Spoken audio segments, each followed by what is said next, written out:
ఒకప్పుడు పిల్లల్ని పడుకోబెట్టాలంటే ఇలా ఉయ్యాల్లో వేసి ఊపుకుంటూ పడుకోబెట్టాలి. ఒక్కసారి ఉయ్యాల ఆగిందంటే చాలు లేసి కూర్చుంటారు.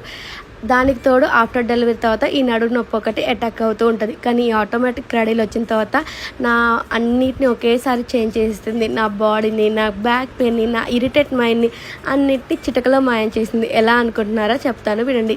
ఇది ఆటోమేటిక్ క్రాడిల్ టానిటాకి అనే పేరులోంచి తీసుకున్నాను. కంప్లీట్గా స్టీల్ బాడీ వచ్చేసింది. దీంట్లో మనం స్పీడ్ అడ్జస్ట్మెంట్ చేసుకోవచ్చు. ఎట్లాంటి హార్మ్ఫుల్ కూడా ఉండదు. హీటింగ్ ప్రాబ్లం కూడా లేదు. అండ్ ఇది వచ్చేసి షాక్ ప్రూఫ్ కూడా. దీని ఫ్లెక్సిబుల్ బాడీ రావడం వల్ల మనం స్పీడ్ అడ్జస్ట్మెంట్ చేసుకుంటే దానికి తగ్గట్టే తిరుగుతూ ఉంటుంది. నాకైతే సూపర్గా నచ్చింది. బేబీని దాంట్లో వేసి ఒకసారి స్విచ్ ఆన్ చేసి హ్యాపీగా నా వర్క్ నేను చేసేసుకుంటూ ఉంటాను. అండ్ 2 kids ఉన్న వాళ్ళకైతే డెఫినెట్గా నేను సజెస్ట్ చేస్తాను.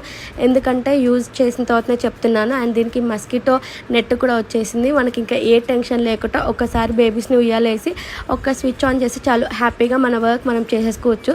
నాకైతే సూపర్ యూస్ఫుల్గా అనిపించింది. మీకు కావాలి అంటే కనుక కింద వీళ్ళ పేజ్ని ట్యాగ్ చేశాను, ఒకసారి వెళ్ళి చెక్